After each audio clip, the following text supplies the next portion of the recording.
NCERT इतिहास अध्याय 3 का भाग 2। गुजरात में हड़प्पाकालीन नगर का सूक्ष्म निरीक्षण। कच्छ के इलाके में खादिर बेद के किनारे धोलावीरा नगर बसा था। वहाँ साफ पानी मिलता था और जमीन उपजाऊ थी।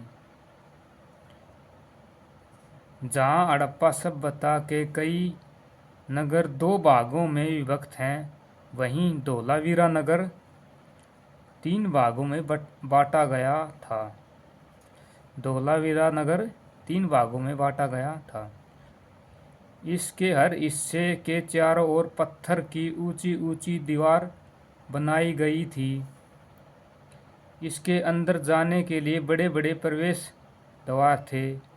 इस नगर में एक खुला मैदान भी था, जहाँ सार्वजनिक कार्यक्रम आयोजित किए जाते थे।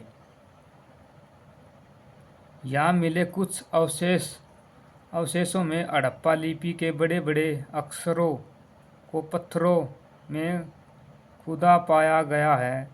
इन अभिलेखों को संभवतः लकड़ी में जड़ा गया था। यहाँ एक अनोखा अवशेष है, क्योंकि आमतौर पर हड़प्पा के लेख मुहर जैसी छोटी वस्तुओं पर पाए जाते हैं। हड़प्पा की खोज। गुजरात के धोलावीरा की खोज। 1967-68 में धोलावीरा की खोज जेपी जोशी ने की थी।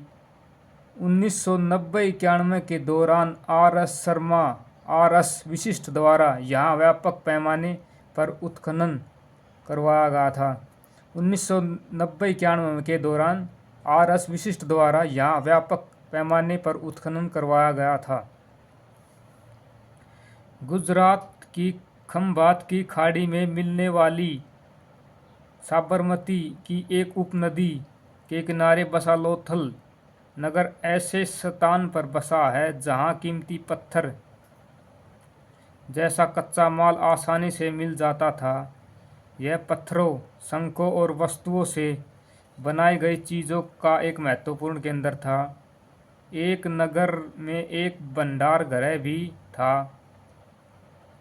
इस भंडार गृह में से कई मुहरों और मुद्रांकन या मुहरबंदी गीली मिट्टी पर दबाने से बनी छाप मिले हैं।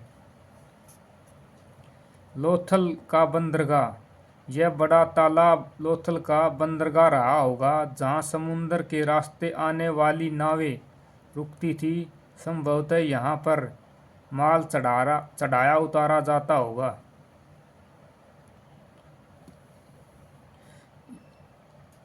यहाँ पर एक इमारत मिली है जहाँ संभवतः मन के बनाने का काम होता था। पत्थर के टुकड़े, अध बने मन के बनाने वाले उपकरण और तैयार मन के भी मिले हैं। मुद्रा, मुहर या मुद्रांकन या मुद्राबंदी। मुहरों का प्रयोग सामान से भरे उन बैगों या थैलों को चिन्हित करने के लिए किया जाता होगा जिन्हें एक जगह से दूसरी जगह भेजा जाता था। थैले को बंद करने के बाद उनके मुहानों पर गीली मिट्टी पोत कर उन पर मुहर लगाई जाती थी। मुहर की छाप को मुहरबंदी कहते हैं। अगर यह छाप टूटी हुई नहीं होती थी तो यह साबित हो जाता था कि सामान के साथ छेड़छाड़ नहीं हुई है।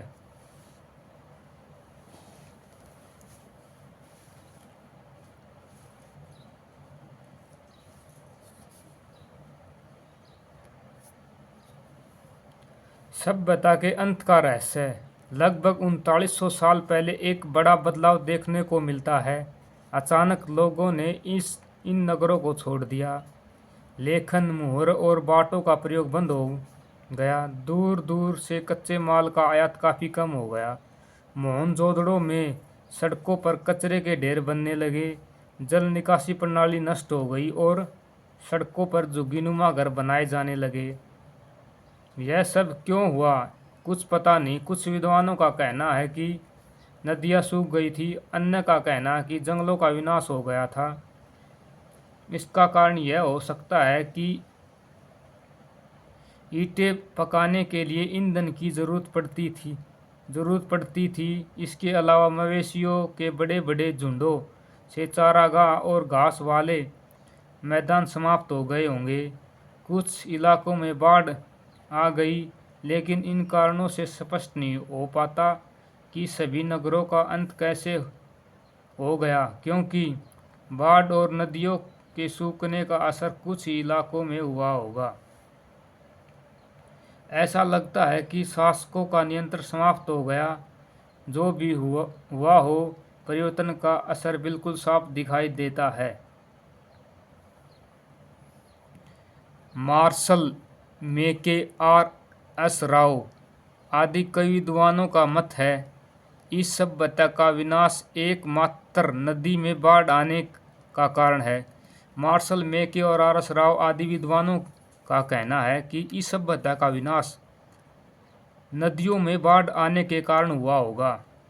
एक दूसरा garden child, Martin wheeler, Stuart Piggott आदि विद्वानों ने बाहरी आक्रमण के कारण माना है। गार्डन चाइल्ड और मार्टिन व्हीलर जैसे विद्वानों, जैसे स्टुअर्ट पिगट आदि विद्वानों का मानना है कि बाहर से आए लोगों ने आक्रमण कर दिया तथा इस सभ्यता का पतन हो गया। एक अलग गुट आर्नस्टीन, आर एस घोष आदि विद्वानों के अनुसार संभव सभ्यता का विनाश जलवायु परिवर्तन के कारण हुआ होगा। आर्नस्टीन और एस एन घोष आदि विद्वानों के अनुसार इस हड़प्पा सभ्यता का पतन जलवायु परिवर्तन के कारण माना जाता है। एक अन्य गुट है KUR कनेडी के अनुसार मलेरिया महामारी जैसी प्राकृतिक आपदाओं का शिकार हुए से इसका हड़प्पा सभ्यता का पतन मानते हैं। SR साहनी के अनुसार जलवाष्पन के कारण पतन हुआ। SR साहनी जैसे विद्वानों के अनुसार जलवाष्पन के कारण हड़प्पा सभ्यता का पतन हुआ। आधुनिक पाकिस्तान के सिंध और पंजाब की बस्तियां उजड़ गई थी। कई लोग पूर्व और दक्षिण के इलाकों में नई और छोटी बस्तियों में जाकर बस गए। इसके लगभग 1400 साल बाद नए नगरों का विकास हुआ। इसके बारे में तुम अध्याय 5 और 8 में पढ़ोगे। एटलस में मिस्र ढूंढो। नील नदी के आसपास वाले इलाकों को छोड़कर मिस्र का अधिकांश भाग रेगिस्तान है। नील नदी के आसपास वाले इलाकों को छोड़कर मिस्र का अधिकांश भाग रेगिस्तान है। लगभग 5000 साल पहले मिस्र में शासन करने वाले राजाओं ने सोना, चांदी, हाथी दांत, लकड़ी और हीरे जवाहरात लाने के लिए अपनी सेनाएं दूर दूर तक भेजी। इन्होंने बड़े बड़े मकबरे बनवाए जिन्हें पिरामिड के नाम से जाना जाता है। राजाओं के मरने पर उनके शवों को इन्हीं पिरामिडों में दफनाकर सुरक्षित रखा जाता था। इन शवों को मम्मी कहा जाता है। उनके शवों के साथ भी उनकी चीज़ें दफनाई जाती थी।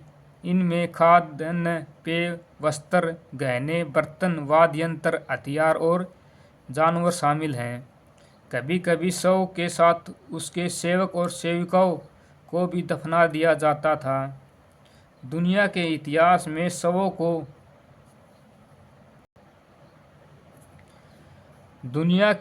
शवों को